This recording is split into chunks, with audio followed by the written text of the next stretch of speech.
Dieu est apparu à Moïse dans un buisson ardent, et il l'a appelé à son service. Cette histoire très connue de la parole de Dieu nous montre comment chacun d'entre nous peut devenir très fécond à son service en tant que témoin du Seigneur. Nous tous qui sommes des croyants, nous sommes appelés par Dieu à une haute vocation céleste. Il nous pardonne non seulement nos péchés, mais il veut aussi que nous le servions en tant que collaborateurs. Car nous sommes ouvriers avec Dieu. Vous êtes le champ de Dieu, l'édifice de Dieu, 1 Corinthiens 3,9.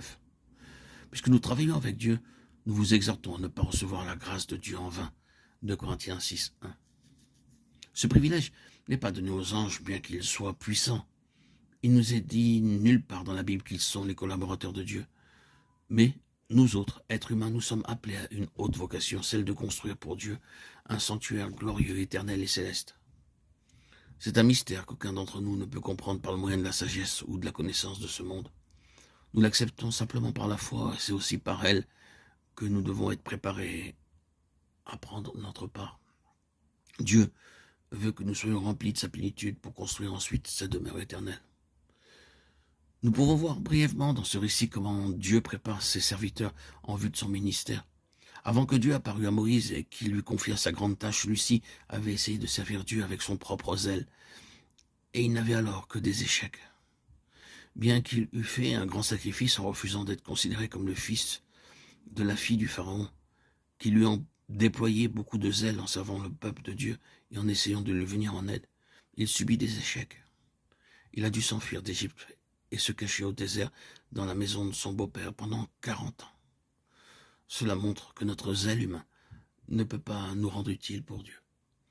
Pendant cette période de 40 ans, Moïse a oublié tout ce qu'il avait appris en Égypte. Avant que Dieu pût l'employer avec puissance et avec fruit, il a dû être dépouillé. Il avait été profondément instruit dans toutes sortes de sciences du monde au cours de son séjour en Égypte. Mais Dieu n'a pas pu l'employer avant qu'il eût tout oublié.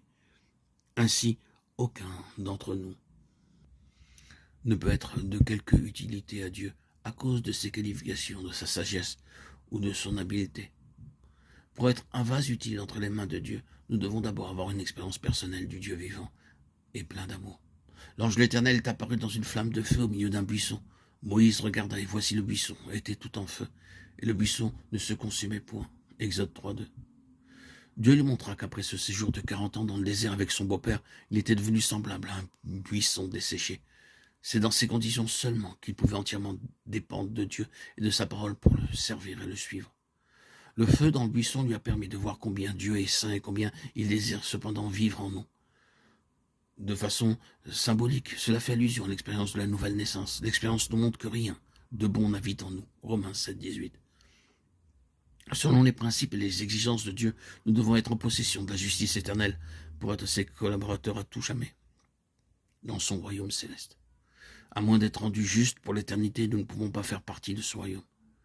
Le feu divin dans le buisson symbolise la justice de Dieu. Comme nous le lisons dans Romains 10,3, il y a la justice de Dieu, mais aussi notre propre justice. Moïse s'est efforcé d'être juste devant Dieu par le moyen de sa sagesse et de son zèle propre pour son peuple. Personne ne pouvait découvrir alors en lui quelque faute. Il était un homme prêt à de grands sacrifices et il essayait de venir en aide à son peuple.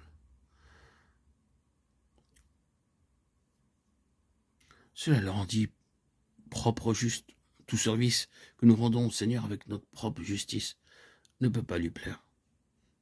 Notre connaissance de la Bible et nos rites ne peuvent pas nous rendre justes. Quand nous acceptons le Seigneur Jésus-Christ comme notre sauveur personnel, il devient notre justice, selon 1 Corinthiens 1,30.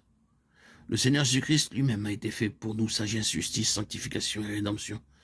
C'est avec cette justice que nous pouvons nous tenir pour l'éternité devant Dieu et accomplir son œuvre. Ainsi, ayant appris cette leçon, Moïse entendit la voix de Dieu, Exode 3,4.